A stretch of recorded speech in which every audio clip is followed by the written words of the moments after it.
আসসালামু আলাইকুম রহমতুল্লাহ। সম্মানিত ভিউয়ার্স, ভূমিকা ছাড়াই আলোচনা করতেছি। লজ্জা আজ আমরা হারিয়ে ফেলেছি। লজ্জা বলতে আজ আমাদের ভিতরে কিচ্ছু নেই। একজন মুসলিম যুবক, একজন মুসলিম যুবতী, তার জন্য গুরুত্বপূর্ণ যেটি বিধান ছিল সে পর্দার বিধানকে বরণ করে নিবে। আল্লাহু আকবার। যুবক তো দূরের কথা, মুরব্বী যাদের বয়স 50+ হয়ে গেছে, এই সমস্ত মুরব্বীরাও হাফ প্যান্ট পরে বাজারঘাট করতেছে, রাস্তাঘাটে ঘুরতেছে। শহরে তো এটা এক প্রকারের ফ্যাশন হয়ে গেছে, গ্রামেও তাই হচ্ছে। আল্লাহ আমাদেরকে নির্লজ্জতা থেকে হেফাজত করুন। সম্মানিত উপস্থিতি, নবী আলাইহিস সালাতু ওয়াস সালাম বলেছেন, লজ্জা ইমানের অঙ্গ। আল্লাহ রাসূল সাল্লাল্লাহু আলাইহি ওয়াসাল্লাম আরেকটি হাদিসে বর্ণনা করেছেন, আমা আলিমতা আন্নাল ফাখিদা আওরাতুন। এই হাদিসটি বর্ণিত হয়েছে সুনানে আবু দাউদ 4014 নম্বর হাদিস।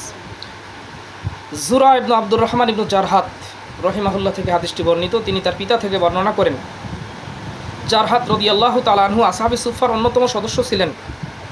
তিনি বলেন, আমরা এক জায়গায় বসেছিলাম, নবী আলাইহিস সালাতু ওয়াস সালাম আমাদের পাশ দিয়ে অতিক্রম করতেছেন।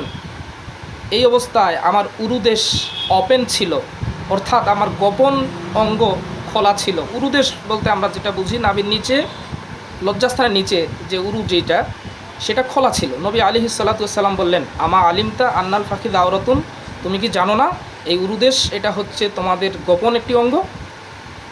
সম্মানিত উপস্থিতি, আজ আমরা এই গোপন যেটা মানুষের একেবারে সিক্রেট, একটা মানুষের আত্মমর্যাদা বোধ থাকা উচিত, আমরা সেটাকেও আজকে ওপেন করে দিচ্ছি।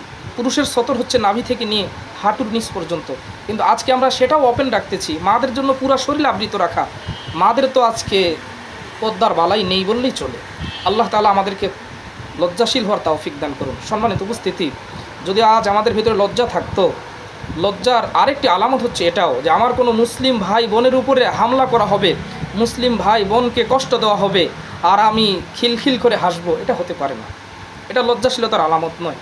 এখানেও লজ্জার আলামত হচ্ছে এটা, আমার মুসলিম ভাইকে কষ্ট দেওয়া হচ্ছে, আমার মুসলিম বোনকে কষ্ট দেওয়া হচ্ছে, আমি ব্যথিত হব। আমার মুসলিম ভাই বোনের জন্য যেভাবেই সম্ভব তার সাহায্যকারী হিসাবে আমি গণ্য হব।